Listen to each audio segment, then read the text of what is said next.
वंशी विभूषितकरा नवनीरदाभा पीताम्बरादरुणबिम्बफलाधरोष्ठा पूर्णेन्दुसुन्दरमुखादरविन्दनेत्रा कृष्णात् परं किमपि तत्त्वमहं न जाने।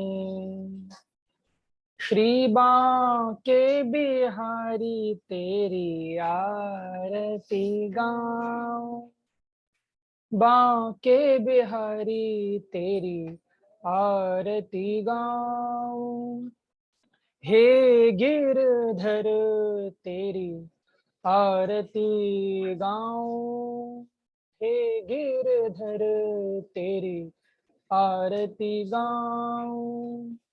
आरती गाऊं प्यारे आपको रिझाऊं, आरती गाऊं प्यारे आपको मनाऊं। हे गिरधर तेरी आरती गाऊं।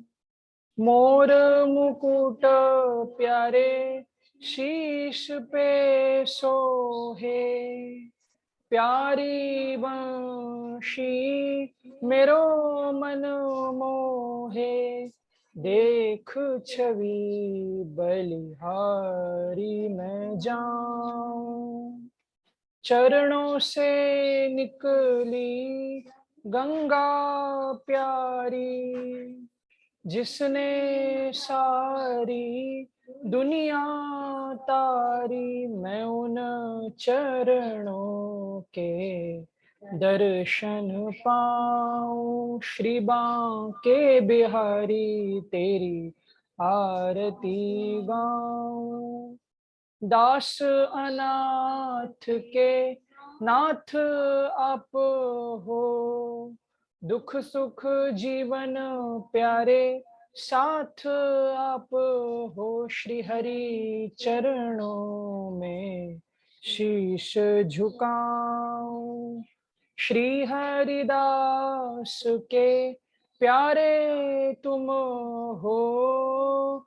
मेरे मोहन जीवन धन हो, मैं देख युगल छवि बलि बलि जाऊं। श्री बांके बिहारी तेरी आरती गाऊं, आरती गाऊं प्यारे आपको रिझाऊं। मैं आरती गाऊं प्यारे तुमको मनाऊं। हे गिरधर तेरी आरती गाऊं, बाल कृष्ण तेरी आरती गाऊं। कुंज बिहारी तेरी आरती गाऊं, श्याम सुंदर तेरी आरती गाऊं। श्री बांके बिहारी तेरी आरती गाऊं। बोले श्री वृंदावन बिहारी लाल की जय, श्री बाल कृष्ण लाल की जय, श्रीमद् भागवत महापुराण की जय, श्री सुखदेव जी महाराज की जय, पवन हनुमान जी महाराज की जय। जय जय श्री राधे, जय जय श्री राधे, जय जय जय जय श्री राधे। सप्तम दिन में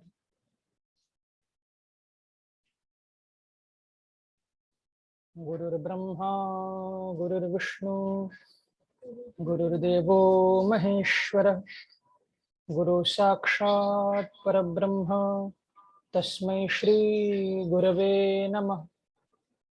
वरहापीडं नटवरवपु कर्णयो कर्णिकारं बिभ्रदवासः कनककपिशं वैजयन्तीं च मालाम् रन्ध्रान् वेणोरधरसुधया पूरयन् गोपवृन्दैः वृन्दारण्यं स्वपदरमणं प्राविशद्गीतकीर्तिः यं प्रव्रजन्तुमनुपेतुमपेतकृत्यं द्वैपायनो विरहकातर आजुहाव पुत्रेति तन्मयतया तरवोऽभिनेदु स्तं सर्वभूतहृदयं मुनिमानतोऽस्मि। गोपालबालं भुवनैकपालं संसारमायामतिमोहजालं यशो विशालं शिशुपालकालं बालं मुकुन्दं मनसा स्मरामि। नमः कुञ्जविहारिण्यै नमः कुञ्जविहारिणे स्वामी श्री हरिदासाय गुरुणां गुरवे नमः। ध्येयं सदा परिभवग्नमभीष्टदोहं तीर्थास्पदं शिवविरिञ्चिनुतं शरण्यं भृत्यार्तिहं प्रणतपालभवाब्दिपोतं वन्दे महापुरुषते चरणारविन्दम्। कृष्णत्वदीयपदिपङ्कजपञ्जरान्ते अद्यैव मे विशतु मानस राजहंस प्राणप्रयाणसमये कफवातपित्तैः कण्ठावरोधनविधो स्मरणं कुतस्ते। गुरुवर्थे त्यक्तराज्यो विचरधनुवनं पद्मपद्भ्यां प्रियायाः पाणिस्पर्शाक्षमाभ्यां व्रजतपथुर्जो यो हरीन्द्रानुजाभ्यां वैरूप्याच्छुर्पणक्षा प्रियविरर्षा रोपितभ्रू वज्रम्भ प्रस्ताब्दिर्बद्धसेतुः खलदवदहनः कौसलेन्द्रो गतान्नः अतुलितबलधामं हेमशैलाभदेहं दनुजवनकृशानं ज्ञानिनामग्रगण्यं सकलगुणनिधानं वानराणामधीशं रघुपतिप्रियभक्तं वातजातं नमामि। नारायणं नमस्कृत्य नरं चैव नरोत्तमं देवीं सरस्वतीं व्यासं ततो जयमुदीरयेत्। मङ्गलं भगवान् विष्णु मङ्गलं गरुडध्वज मङ्गलं पुण्डरीकाक्ष मङ्गलायतनो हरि। हरे कृष्ण कृष्ण कृष्ण हरे हरे, हरे राम राम राम हरे हरे। मेरी भवबाधा हरो श्री राधा नागर सो जातन की छाई परे तो शाम हरित द्युति हो।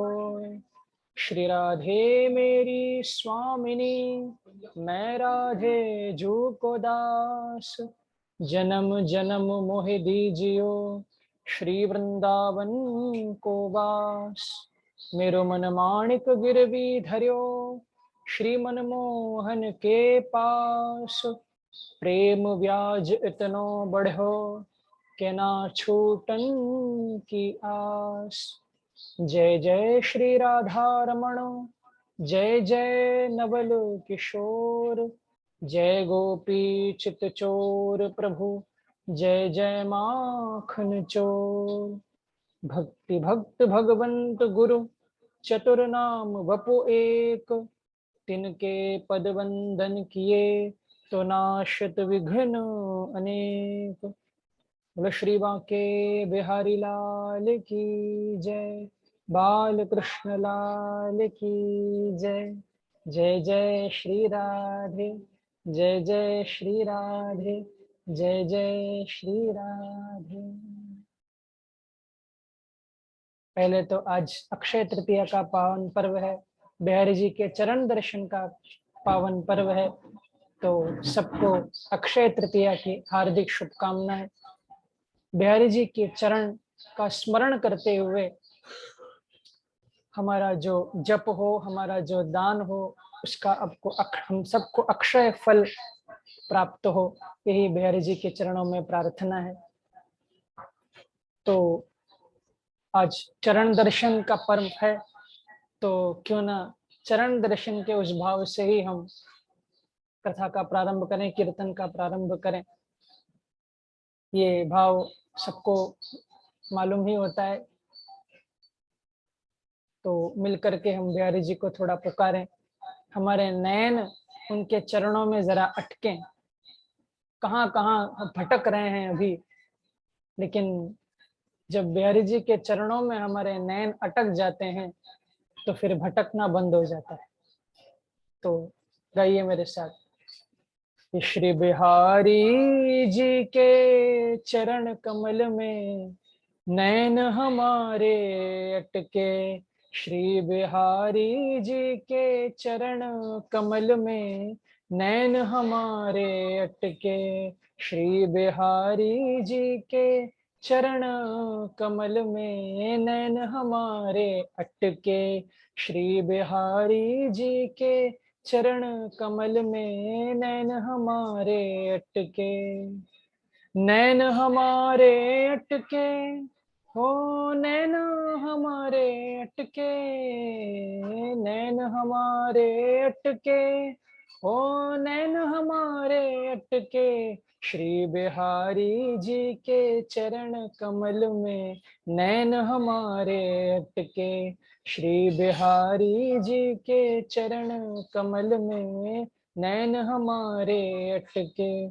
श्री बिहारी जी के चरण कमल में नैन हमारे अटके। श्री बिहारी जी के चरण कमल में नैन हमारे अटके। ओ नैन हमारे अटके, नैन हमारे अटके। नैन हमारे अटके, ओ नैन हमारे अटके। श्री बिहारी जी के चरण कमल में नैन हमारे अटके।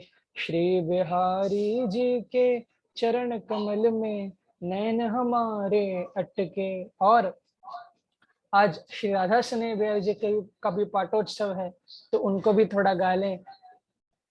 तो राधा स्नेह बिहारी नंदलाल मेरो प्यारो मोहन। राधा स्नेह बिहारी नंदलाल मेरो प्यारो मोहन। प्यारो मोहन मेरो प्यारो मोहन। प्यारो मोहन मेरो प्यारो मोहन। श्री राधा हो, श्री राधा कुंज बिहारी नंदलाल मेरो प्यारो मोहन। राधा स्नेह बिहारी नंदलाल मेरो प्यारो मोहन। प्यारो मोहन मेरो प्यारो मोहन। प्यारो मोहन मेरो प्यारो मोहन। श्री राधा हो, श्री राधा कुंज बिहारी नंदलाल मेरो प्यारो मोहन। राधा स्नेह बिहारी नंदलाल मेरो प्यारो मोहन। गोपाल मेरो प्यारो मोहन, नंदलाल मेरो प्यारो मोहन। बोलो श्री राधा सने बिहारी लाल की जय। जय जय श्री राधे, जय जय श्री राधे, जय जय श्री राधे। परम मंगल श्रीमद् भागवत महापुराण, परमहंस संहिता, वैष्णव संतों का परम धम श्रीमद् भागवत, उन आनंद कंद वृंदावन चंद्र श्री बांके बिहारी के और अपार करुणामयी श्री राधा रानी के युगल चरणों में ध्यान करते हुए उनके पावन चरित्रों का वर्णन कर रहे हैं। कल कथा के विश्राम में हमने ये सुना कि कैसे भीष्म पितामह को दर्शन देने के लिए प्रभु आए थे और 11 श्लोकों में भीष्म जी ने स्तुति की थी। थोड़ा हम स्तुति पे थोड़ा ध्यान दें, फिर हम आगे बढ़ेंगे।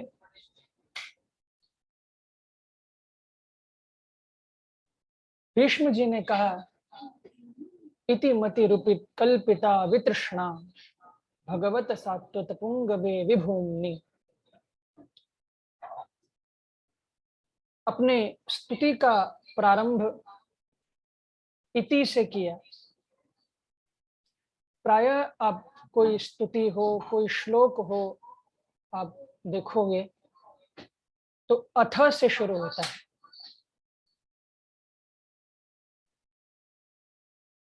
लेकिन यहाँ भीष्म जी ने इति से शुरू, क्योंकि इति अंत में लगाई जाती है। अब भागवत में भी पढ़ोगे तो इति श्रीमद् भागवते ऐसा अंत में आया जाता है।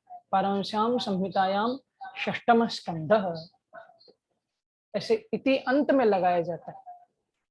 लेकिन भीष्म पितामह ने इस इति को ही अपने स्तुति का पहला शब्द चुना है,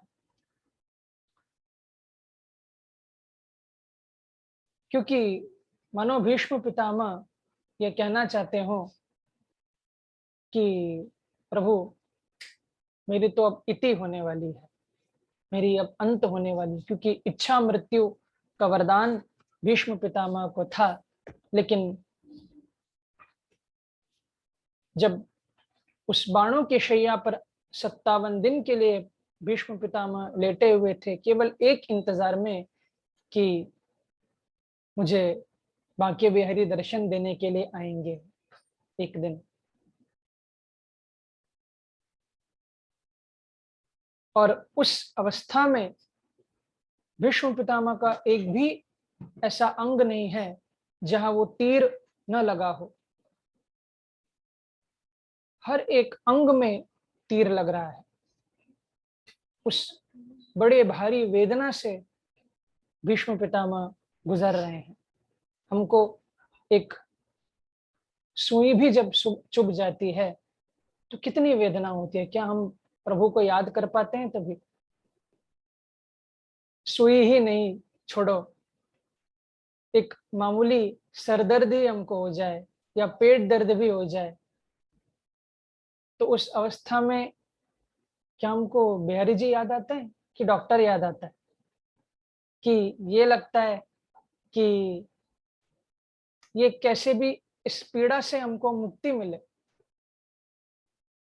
हमको बिहारी जी याद नहीं आते। लेकिन भीष्म पितामह एक दिन के लिए नहीं, 2 दिन के लिए नहीं, 57 दिन से उस बाणों की शैया पर लेटे हुए हैं और निरंतर प्रभु को याद कर रहे हैं। और जब आए हैं भीष्म पितामह के सामने तो कहते हैं प्रभु को कि हे बिहारी जी, आपने मुझे बहुत इंतजार कराया, अपना दर्शन देने के लिए मैंने आपकी बहुत इंतजार की, लेकिन आज आप आए हो तो थोड़ा आपको भी मेरा इंतजार करना पड़ेगा। बस ज्यादा समय मैं आपका नहीं लूंगा, कहते हैं भीष्म पितामह, थोड़ी सी मेरी उस स्तुति को सुन लो, फिर मैं अब मरने ही वाला हूं। कहते हैं भीष्म पितामह कि प्रभु, मेरी एक बेटी है जो कुंवारी है। कहा प्रभु ने कि पितामह, आप तो अखंड ब्रह्मचारी हो, तो आपकी कहां से बेटी आ गई? कहते हैं कि ये जो मेरी बुद्धि है, मति, ये मेरी कुंवारी बेटी है। क्यों? क्योंकि ये वितृष्णा है, इसमें कोई तृष्णा नहीं है। न इसमें लोकेष्णा है, न पुत्रेष्णा है, न वित्तेष्णा है। ये तीन इष्णाएं, माने ये तीन इच्छाएं जीव के अंदर रहती।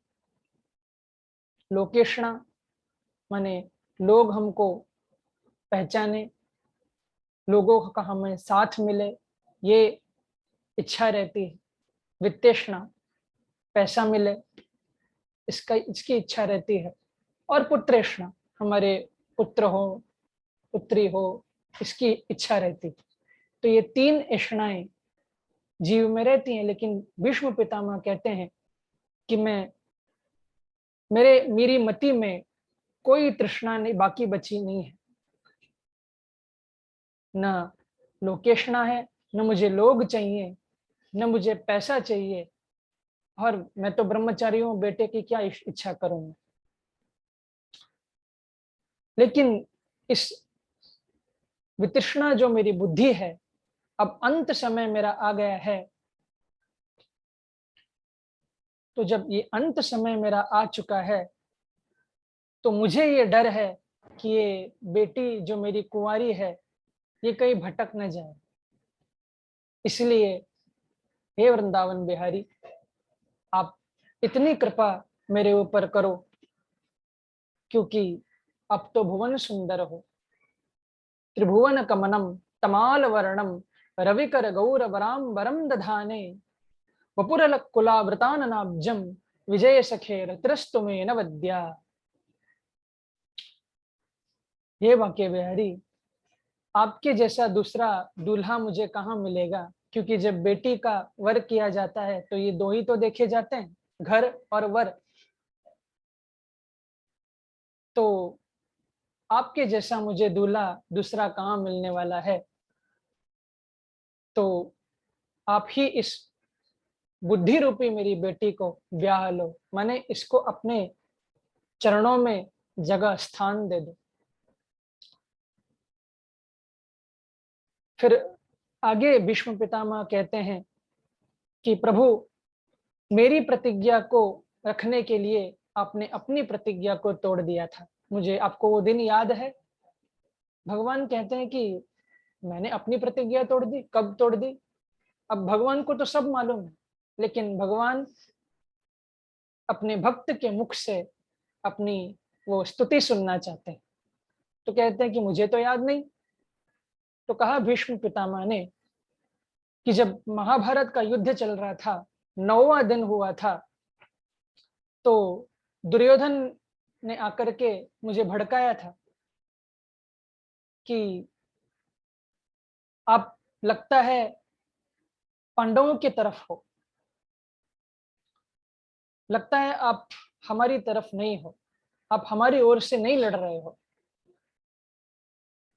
तो मुझे लगता है मैं कल ही युद्ध भूमि में जाकर के ये घोषणा कर दूं कि हम हार गए और पांडव जीत गए। जब ऐसा मुझे उस दुर्योधन ने भड़काया, तो मैं एकदम जोश में आ गया और मैंने ये संकल्प ले लिया कि कल प्रातः मैं जब जाऊंगा तो पांडवों को मैं मार दूंगा। ऐसा संकल्प मैंने ले लिया और दुर्योधन तो एकदम खुशी में बावला हो गया और ढोल नगाड़े बजाने लगा कि हम तो कल जीत जाएंगे युद्ध। लेकिन प्रभु, मुझे ये मालूम था कि आप पांडवों के साथ हो। वहां पांडवों की जो कैंप था लगा हुआ था, वहां पर सारे पांडव तो मस्ती में आराम से सो रहे थे। वहां किसी को अगर नींद नहीं आ रही थी तो आपको ही नींद नहीं आ रही थी। बार बार उठे बैठे उठे बैठे, द्रौपदी को जगाया प्रभु ने और कहा कि द्रौपदी, तुझे कुछ पता है? तू विधवा हो गई है। द्रौपदी ने कहा, मैं विधवा हो गई है? क्या बात कर रहे हो आप? मुस्कुरा रही थी वो तो कहा प्रभु ने कि भीष्म पितामह ने यह संकल्प ले लिया है कि कल मैं पांडवों को मार दूंगा। तो द्रौपदी बोली कि तो मैं क्या करूं फिर? तो भगवान ने कहा, तुझे बिल्कुल चिंता नहीं है, मैं कह रहा हूं तो विधवा हो जाएगी और तू हंस रही है।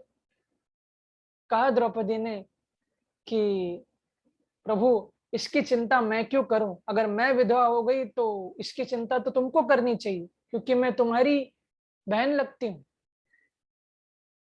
तो मेरी चिंता तो तुमको करनी चाहिए, मैं क्यों चिंता करूं? तो प्रभु ने कहा कि अब तो मुझे ही कुछ करना पड़ेगा। तो सुबह अमृत वेला में 4 बजे उठे भगवान और द्रौपदी को लेकर के गए शिविर में भीष्म पितामह के। कहा कि तुम मेरे साथ चलो द्रौपदी। आगे आगे भगवान जा रहे थे, पीछे पीछे द्रौपदी आ रही थी। चप्पलों की आवाज आ रही थी द्रौपदी की। तो भगवान ने क्या किया, द्रौपदी को कहा कि देखो अपने चप्पलों को मुझे दे दो, यहाँ किसी को मालूम नहीं चलना चाहिए। तो चप्पलों को लेकर के अपने सिर पे रख लिया और जाने लगे। जब पहुंचे भीष्म पितामह के शिविर में, तो वहां जो सेवक था बाहर खड़ा था, उसने जब द्रौपदी जी, क्योंकि अंधेरा हो रहा था, तो द्रौपदी को जब तो पहचान लिया, लेकिन रात वो सुबह भी कारी और हमारे बांके बिहारी भी कारे, तो दिखाई नहीं दिए। सेवक ने समझा कि ये तो द्रौपदी का कोई सेवक होगा, तो कहा कि देखो रानी जी तो अंदर जाएंगी लेकिन तुम बाहर ही रहो। तो भगवान ने कहा, मेरा कुछ काम भी नहीं है। कान में द्रौपदी को ये कह दिया कि क्या अंदर जाके करना है, और बाहर उन चप्पलों को अपना तकिया बनाया और काली कांवर को अपने मुख में डाल करके भगवान सो गए एक पेड़ के नीचे। अंदर द्रौपदी जी गई। भीष्म पितामह उसी समय उठे थे और उठ करके, क्योंकि रोज का नियम था कि जब भी भीष्म पितामह उठते थे तो 2 मिनट के लिए आंखें बंद करके प्रभु का ध्यान करते थे। तो आज जब ध्यान कर रहे हैं तो भीष्म पितामह के आगे काली काली काली कुछ दिख रही है, क्योंकि काली कावर ओढ़ करके बैठे हैं बिहारी जी, तो ध्यान में नहीं आ रहे। और रोज ये दुर्योधन की जो पत्नी थी, इसका भी नियम था कि रोज आशीर्वाद लेने के लिए आती थी भीष्म पितामह का। तो द्रौपदी जी ने आशीर्वाद लिया और दुर्योधन की पत्नी समझ करके भीष्म पितामह ने आशीर्वाद दे दिया कि बेटी अखंड सौभाग्यवती भव। जब उठी और देखा भीष्म पितामह ने, तो ये तो द्रौपदी है। तो द्रौपदी ने पूछा कि यह आपने क्या आशीर्वाद दे दिया भीष्म पितामह? आपने तो ये संकल्प ले लिया है कि आज तो पांडवों को मार दोगे, और आपने मुझे भी ये आशीर्वाद दे दिया कि अखंड सौभाग्यवती भव, तो ये कैसे पूरा होगा? तो कहा भीष्म पितामह ने कि देखो, तुम यहाँ अकेली आई हो कि कोई साथ में आया है? तो कहा कि मेरे साथ कृष्ण आए हैं। तो समझ गए भीष्म पितामह कि जिनके साथ वो मुरली मनोहर हैं, बाके बिहारी हैं, उनका कौन बाक्या कर सकता है बेटी। मैंने संकल्प भले ही लिया हो कि मैं पांडवों को मार दूंगा, लेकिन मेरा आशीर्वाद ही आज सत्य होगा, ऐसा कह करके विदा किया। जब अगले दिन युद्ध की, क्योंकि भगवान ने भी संकल्प लिया था कि मैं महाभारत में कोई शस्त्र नहीं उठाऊंगा। तो जब युद्ध का समय आया तो भीष्म पितामह बड़े जोश से युद्ध कर रहे थे। एक बार में 20-20 बाण मार रहे थे। जब ये देखा तो अर्जुन उनके युद्ध कौशल की प्रशंसा करने लगा कि वाह, इतने वृद्ध होकर के भी कितने जोशीले तरीके से बाण चला रहे हैं। भगवान बार बार बोल रहे थे कि तुम विरोधी के प्रशंसा मत करो, अपना बाण चलाओ, युद्ध में ध्यान दो। लेकिन बार बार अर्जुन भीष्म पितामह के उस युद्ध कौशल का प्रशंसा कर रहे थे। जब देखा भगवान ने कि अर्जुन तो कुछ कर नहीं रहा है, तो खुद नीचे उतरे हैं और खुद नीचे उतरे हैं रथ के, और वहां एक टूटा पहिया रथ का पड़ा हुआ था, उसको हाथ में उठा लिया। भगवान की पीतांबर जो ओढ़ रखी थी, जो अंग में डाल रखा था, वो नीचे गिरी और दौड़ रहे हैं भीष्म पितामह की ओर। और भीष्म पितामह देख करके गदगद हो रहे हैं कि आओ प्रभु, आपका कितना ये सुंदर रूप है। देख करके गदगद हो रहे थे भीष्म पितामह और आंखों से आंसू बहा रहे थे कि प्रभु, आप भक्तों के लिए कुछ भी कर सकते हो। आपने अपने भक्त की रक्षा के लिए अपनी प्रतिज्ञा को तोड़ दिया। तो वही बात यहाँ भीष्म पितामह याद दिला रहे थे। कहा कि मैंने कितना आपको, आपके शरीर पर बाण मारा होगा, कितना आपका सुकोमल कोमल शरीर था, एक एक शरीर में आपके मैं बाण मार रहा था, कितना आतताई था मैं, आतताइनों में। फिर भीष्म पितामह बीच में ही वृंदावन भी पहुंच गए। ललित गति विलास वल गुहास, कितने ललित गति विलास से आप प्रभु वृंदावन में रास कर रहे थे। ऐसा कह करके भगवान के चरणों में प्रणाम किया। ये 4 शब्द भीष्म पितामह की स्तुति में बड़े विशेष हैं। इति, मति, रति और गति। जिसकी इति माने अंत, मति माने बुद्धि और रति माने प्रेम। तो जिसकी इति में कृष्ण है, जिसकी मति में कृष्ण है और जिसकी रति कृष्ण में है, माने प्रेम कृष्ण में है, तो भैया उसकी कभी दुर्गति नहीं होती, उसकी तो सदगति ही होती है। यही इस भीष्म पितामह का के स्थिति का भाव है। उत्तरायण सूर्य अगले दिन हुआ है और अपने प्राणों को त्यागा है, भगवान के श्रीअंग में जाकर के विलीन हुए भीष्म पितामह। पांडवों से अंतिम संस्कार कराया भीष्म पितामह का और फिर द्वारका के लिए प्रभु निकले। अब यहाँ पर एक बात विशेष मुझे याद आया तो मैं कह ही दूं। आपको याद होगा रामावतार में जटायु जी का अंतिम संस्कार प्रभु राम ने स्वयं किया था, लेकिन यहाँ भीष्म पितामह की जो अंतिम संस्कार है वो पांडवों से कराया, भगवान ने खुद नहीं किया। इसका क्या एक थोड़ा आप दोनों कथाओं को थोड़ा हम जोड़ करके देखें तो जटायु जी कैसे मरे थे। बोले जटायु जी सीता को बचाने के लिए जब युद्ध कर रहे थे रावण से, तो उस युद्ध में जटायु जी मरे थे। तो एक स्त्री की रक्षा करने के लिए जटायु जी युद्ध कर रहे थे और तब मरे थे। लेकिन भीष्म पितामह भले ही बहुत बड़े भक्त हैं, बहुत पहुंचे हुए भक्त हैं, कोई छोटे मोटे नहीं है, लेकिन जीवन में इनके एक गलती हो गई। जब द्रौपदी जी का वो वस्त्र हरण हो रहा था, तब ये मौन जा करके बैठे थे।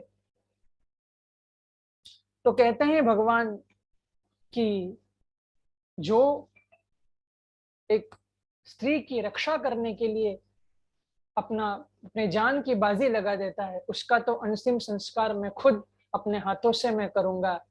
लेकिन भले ही वो मेरा कितना बड़ा भक्त हो, लेकिन अगर उस अपमान को निकालने के लिए एक भक्त अगर आगे नहीं बढ़ा, अगर कुछ उसने किया नहीं, तो भले ही वो मेरा भक्त है, वो मुझे प्रिय जरूर है, लेकिन अंतिम संस्कार मैं उसका नहीं करूंगा, वो तो पांडवों से ही कराया, भीष्म पितामह का।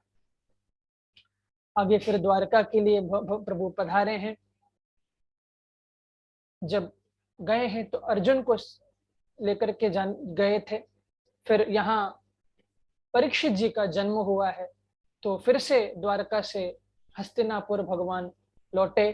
परीक्षित जी के जन्म के उपलक्ष्य में जन्मोत्सव मनाया, ब्राह्मणों से जात कर्म आदि संस्कार कराए, और नाम इनका दो नाम रखे थे, एक है विष्णुरात और एक है परीक्षित।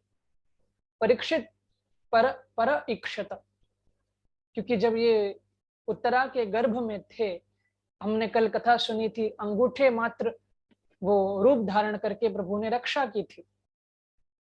तो जब बाहर गर्भ से आए परीक्षित, तो आंखें खोल करके चारों ओर देख रहे थे, परीक्षा कर रहे थे, मानो कि वो कहाँ हैं जो गर्भ में मेरी रक्षा कर रहे थे, वो कहाँ गए। और दूसरी जो बात है, जो दूसरा नाम है विष्णुरात। विष्णुरात माने जिनकी रक्षा स्वयं विष्णु ने की, ऐसे वो परीक्षित जी महाराज का नाम विष्णुरात भी रखा। और आगे ये भविष्य भी बताया कि एक संत के श्राप से इनकी मृत्यु होगी, लेकिन इनको सुखदेव जी महाराज स्वयं आकर के भागवत की कथा सुनाएंगे, तो इनका उद्धार भी जरूर होगा। फिर से भगवान द्वारका के लिए अर्जुन को लेकर के गए, लेकिन यहाँ जब लेकर के गए थे तो 7 महीने हो गए। गता सप्ताह धुना मासा भीमसेन तवानुज। युधिष्ठिर जी को यहाँ अनेक अनेक अपशकुन दिखाई दे रहे थे। मंदिर में भगवान की मूर्ति में आंखों से आंसू निकल रहे थे, गाय रो रहे थे, तो अनेक अपशकुन युधिष्ठिर जी को दिखाई दिए, क्योंकि भगवान वहां द्वारका में अपनी लीला को स्मरण करके अपने लोक के लिए जा चुके थे।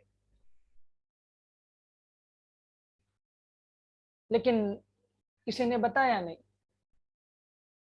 तो भीमसेन से ये बात कह रहे थे युधिष्ठिर जी की अभी तो 7 महीने हो गए, लेकिन भीमसेन अर्जुन अभी तक लौटे नहीं, क्या बात हो गई। जब इतना कह रहे थे तो मलिन मुख लेकर के अर्जुन सामने से आ रहे थे, और सामने से जब अर्जुन को इतने दुखी आते हुए देखा, तो पूछा युधिष्ठिर जी ने कि भैया क्या हो गया, क्या तुमसे कोई अपराध हो गई, किसी स्त्री की रक्षा तुमने नहीं करी, किसी बालक की रक्षा तुम नहीं कर पाए, क्या हो गया।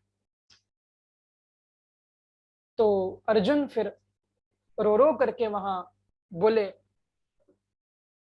कि हरणा बंधु रूपिणा, वो हरि रूपी बंधु ने हमको ठग लिया है भैया। अपने निज लीला का स्मरण करके भगवान श्री कृष्ण अपने लोक को पधार चुके हैं,